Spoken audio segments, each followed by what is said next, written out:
Nós não somos seres humanos tendo uma experiência espiritual. Somos sim seres espirituais tendo uma experiência humana. Não é à toa que nós nascemos chorando, porque nós sabemos a barra que nós vamos enfrentar na vida. Você não faz um bolo só com farinha, nem só com manteiga, nem só com ovos. Você precisa de vários ingredientes. O bolo da vida necessita vários ingredientes. O primeiro ingrediente, eu diria, é o respeito que você tem para com você mesmo. É a sua autoimagem. É o quanto você gosta de você. Ninguém pode ofertar o que não tem. Você não pode ofertar amor para o próximo se você não tem amor por si mesmo. Você não pode ofertar inteligência para o próximo se você não tem inteligência para você mesmo. Você não pode ofertar comunicação para o próximo se você não tem comunicação com você mesmo.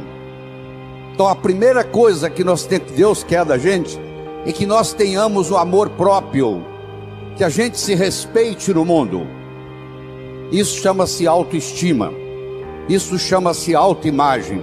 E eu tenho uma boa notícia para você: autoestima e autoimagem não é feito de cimento, não é feito de aço, é feito de linguagem.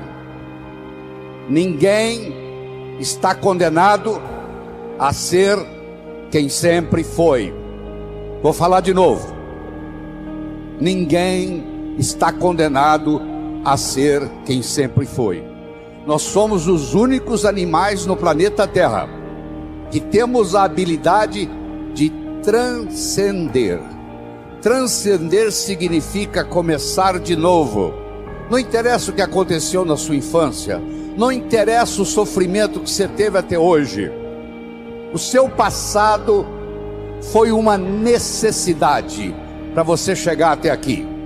O seu futuro é uma possibilidade para você ir onde você quiser ir.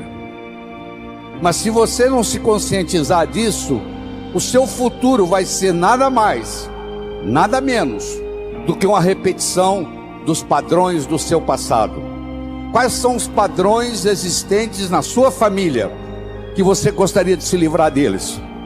Porque a sua família, como a de qualquer outro, não é perfeita.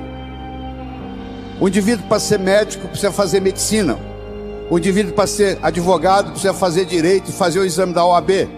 O indivíduo, para ser jornalista, precisa fazer jornalismo. Para você ser pai e ser mãe, você só tem que fazer uma coisa: copular, ter relação sexual, e os filhos nascem. Então os pais, 99,99, não estão preparados para ser pai e mãe. Vão aprendendo com o erro dos filhos. Os seus pais erraram com você, os pais deles erraram com eles, você errou com seus filhos vão errar com seus netos. Isso faz parte da vida. Não precisa ficar com sentimento de culpa disso não, porque é assim que é assim que a vida funciona. A gente vai aprendendo com os erros. No segundo filho você já erra menos, no terceiro você erra menos, se você parar e pensar aquilo que está fazendo de errado. O segundo ingrediente do bolo da vida é a comunicação. Na era da agricultura, mandava no mundo quem tinha terra. Eram os coronéis e era vitalício, valia para a vida inteira. Na era industrial, passou a mandar no mundo quem tinha capital, quem tinha dinheiro. Meus amigos, a moeda mudou e muita gente não se deu conta disso ainda. A moeda hoje chama-se conhecimento. Você é rico ou você é pobre em conhecimento. Mas conhecimento só tem validade quando aplicado, quando passado de um cérebro para outro.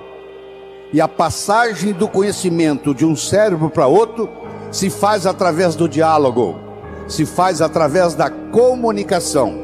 comunicação se tornou essencial, tanto no sucesso pessoal quanto no sucesso profissional. E faz parte da natureza do espírito humano evoluir. Você nunca vai encontrar uma pessoa que vai dizer assim, ó, eu vim aqui pedir uma graça para piorar um pouco a minha vida, porque está boa demais. Eu acho que Nossa Senhora Aparecida nunca escutou essa solicitação de alguém que venha visitar o santuário, dizendo que a vida está boa demais e que queria que piorasse um pouco. Faz parte do espírito humano crescer, evoluir. Galgou uma montanha, que procura uma montanha mais alta. E vocês jovens vão ver isso na vida. Você vai atingir as suas metas.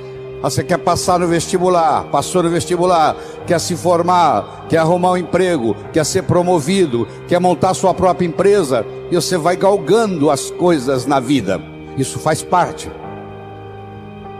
À medida que você sobe no escalão da vida, talvez o ingrediente mais importante seja o diálogo, seja a capacidade de se comunicar, seja a capacidade de se expressar, seja a capacidade de entender o outro. Então, se você me permite, eu vou apresentar para você um modelo de diálogo que eu desenvolvi. Você vai ver que eu desenvolvi, porque você nunca viu isso na literatura. Eu criei um modelo para isso. Deixa primeiro eu conversar com você sobre modelo. Se eu desse de presente para você agora uma pérola, você provavelmente ia colocá-la no bolso.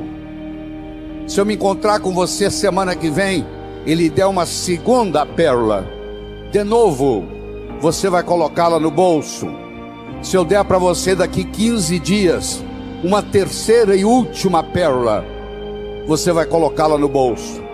Se eu me encontrar com você daqui 6 meses e perguntar: onde estão as pérolas que eu lhe dei? Você vai responder mais ou menos assim: a primeira eu coloquei no criado mudo, a pessoa que arruma lá em casa não percebeu, jogou no lixo.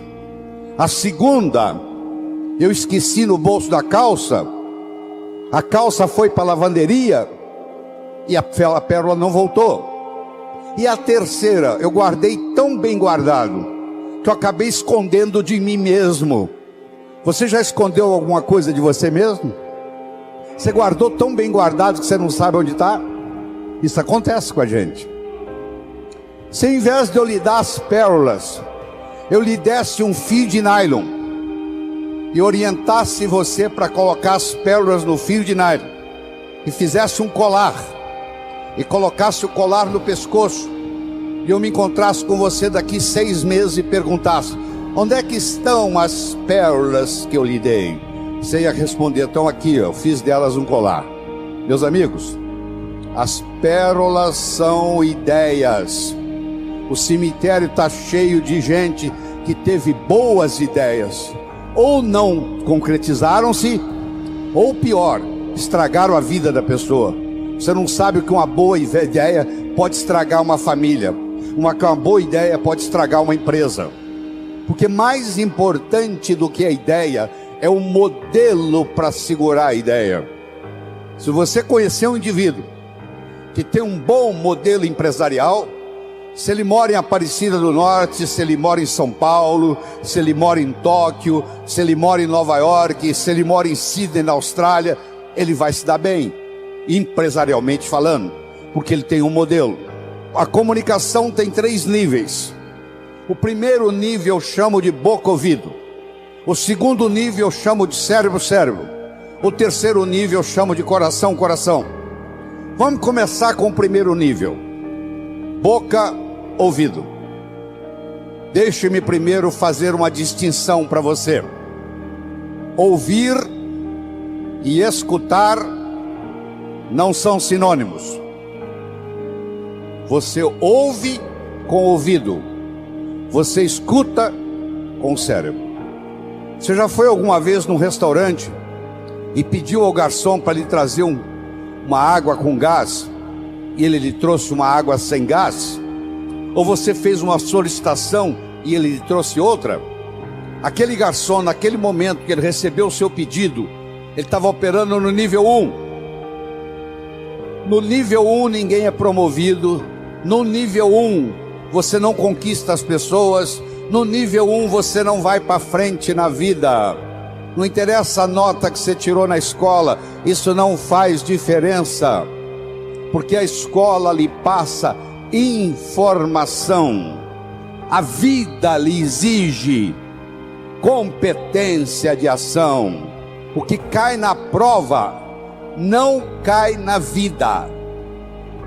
Se você observar na sua cidade, você vai encontrar indivíduos que eram CDFs, que eram estudantes brilhantes, e hoje são pessoas que estão perdidas na vida. E você vai encontrar também pessoas que eram estudantes medíocres, e hoje são excelentes empresários, estão contribuindo para o bem-estar da comunidade. Por que isso? Porque esses segundos, eles sabem dialogar com o mundo, eles sabem dialogar com a sociedade, eles aprenderam, talvez até intuitivamente, o poder da comunicação. Modelo do nível 1, boca ouvido. Deixa eu primeiro fazer uma afirmação.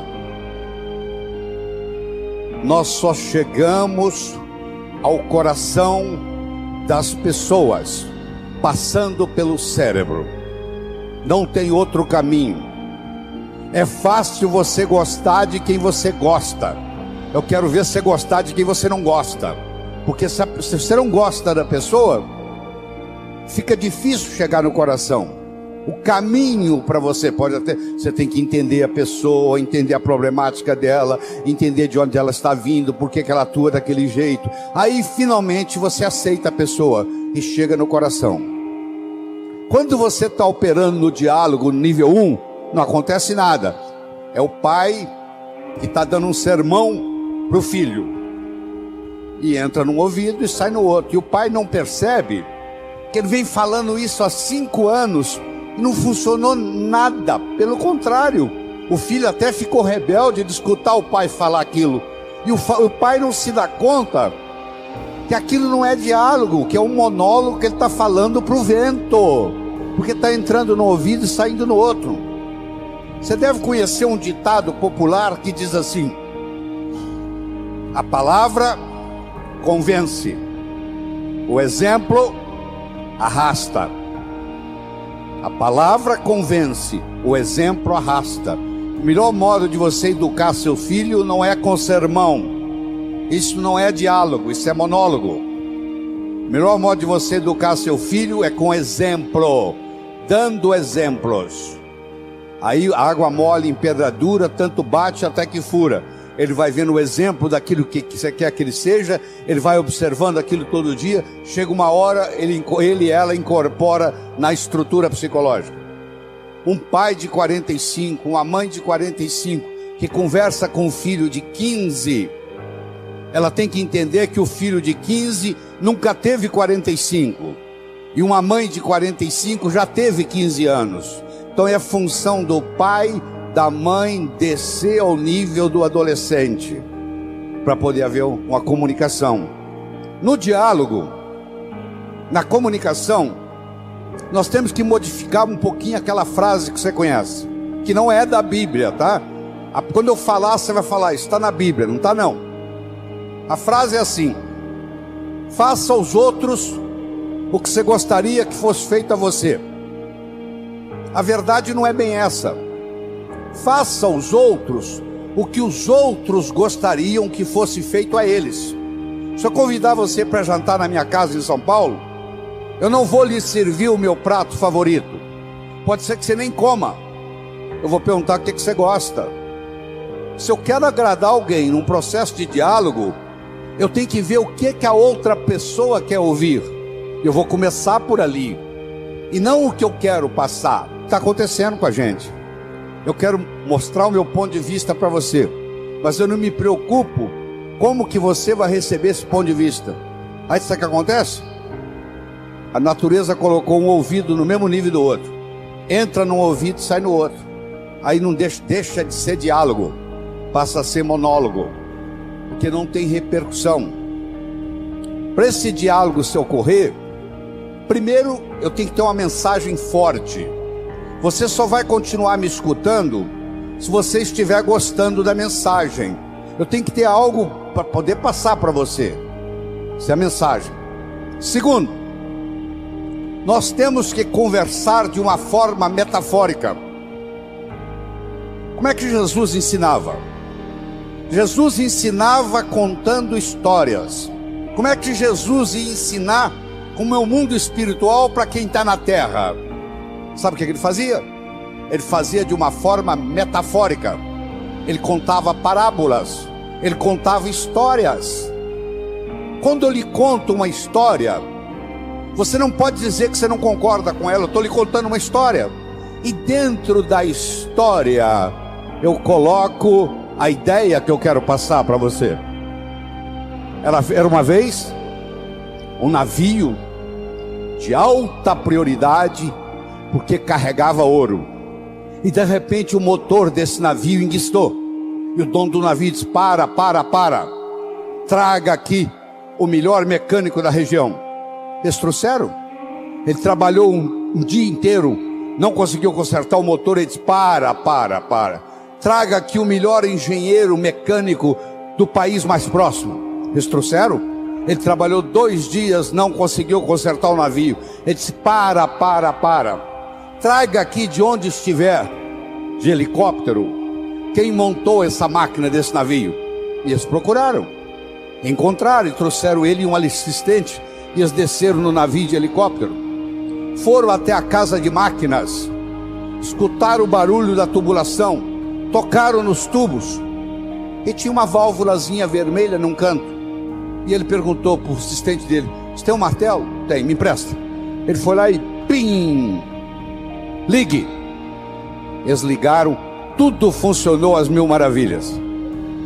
Os 3 indivíduos que trabalharam, o primeiro que trabalhou um dia, o segundo que trabalhou 2 dias, e esse que deu a martelada na válvula, mandaram as suas respectivas contas.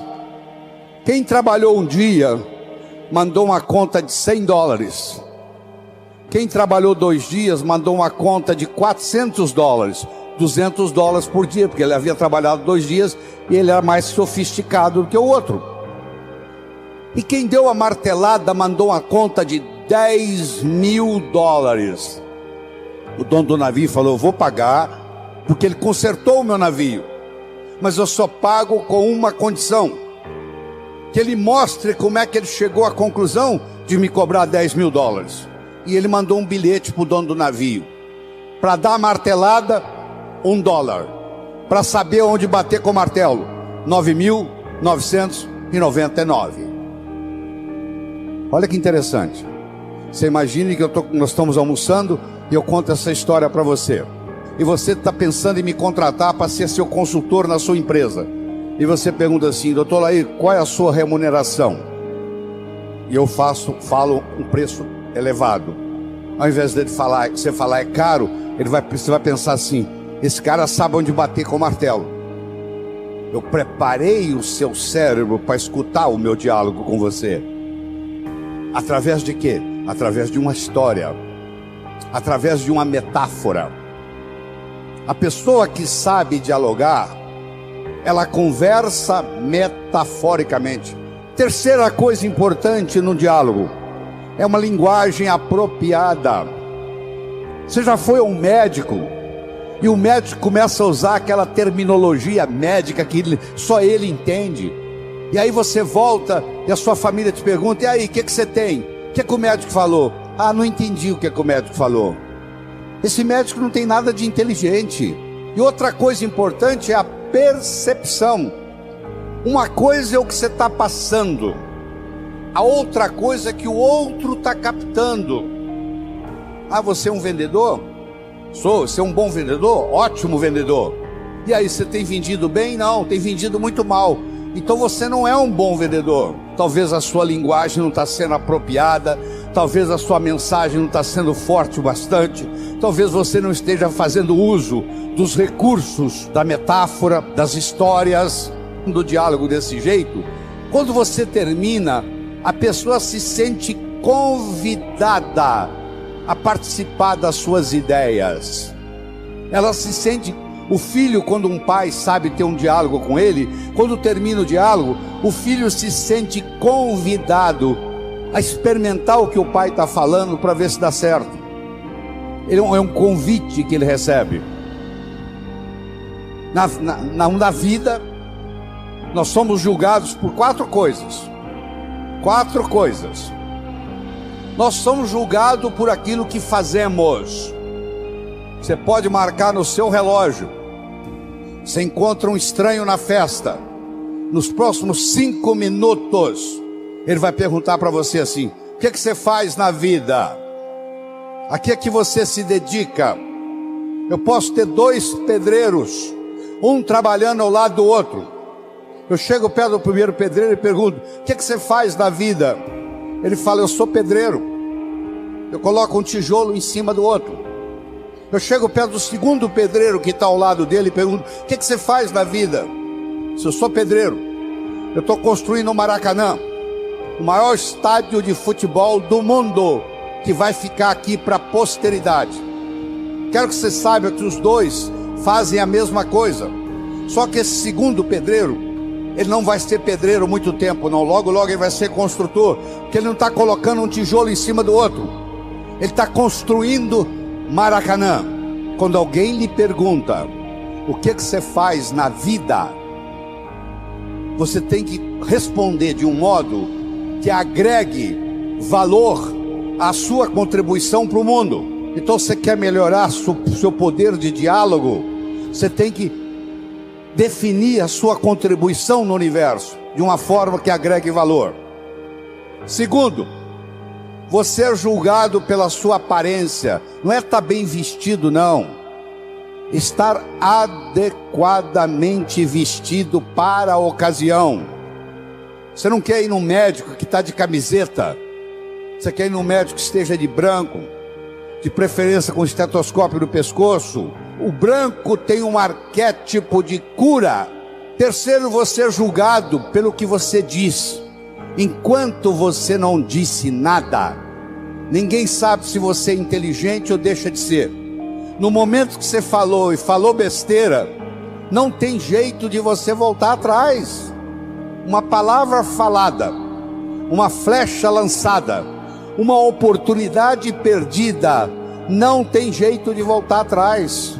Então muitas vezes você tem que morder a língua e finalmente ser julgado, não só pelo que você diz, mas como você diz o que você diz.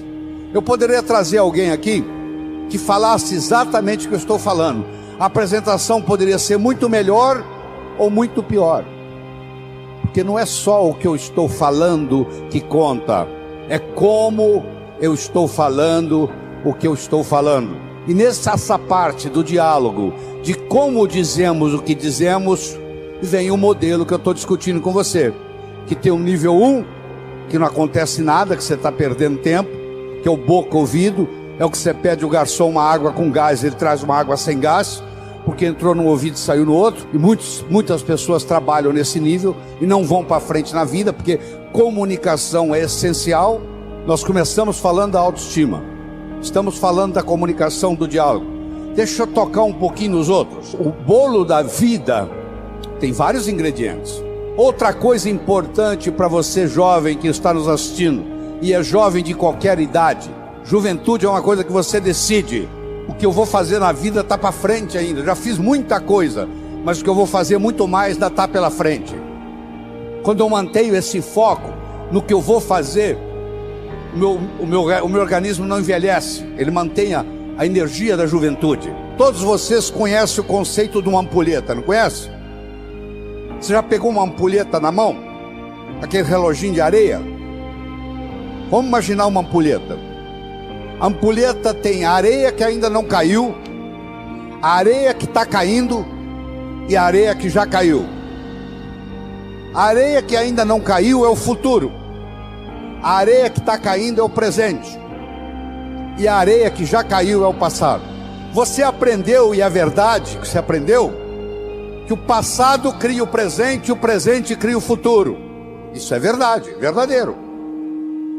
Mas Einstein provou a não linearidade do tempo. O tempo não é linear. Então eu vou provar para você agora, nessa conversa aqui, que o futuro cria o presente também. E o presente recria o passado. Se você comprar na segunda-feira uma viagem de volta ao mundo para daqui um mês, eu lhe garanto que a segunda-feira já começa a ficar mais interessante. Faltam 30 dias, 29, 28, 27, 26, 25 para a viagem. Você já escutou um ditado que diz assim: muitas vezes a antecipação da festa é melhor do que a festa propriamente dita. Lembra aquela ceia de Natal que você preparou na sua casa com todo carinho, que você levou meses preparando, e na hora da ceia os dois cunhados começaram a discutir e estragou a noite? A antecipação daquela ceia foi muito melhor do que a ceia. O que acontece? Se eu tenho metas para o futuro, jovens, por favor, me escutem. Se você tem metas para o futuro, o seu presente fica mais interessante, porque você vai viajar daqui 30 dias, daqui 29, daqui 28. Se você não tem perspectiva de futuro, aí a droga te domina. Todo drogado que eu conheci, que eu tratei, que eu cuidei como médico, todo drogado perdeu a perspectiva do futuro. Ele não tem a noção do amanhã. Ele acha que só existe hoje. Quem só acha que existe hoje não vai se preocupar o que a cocaína, a maconha, a heroína vai fazer no corpo, porque perdeu perspectiva de futuro. Então eu espero que você entenda que o futuro cria o presente.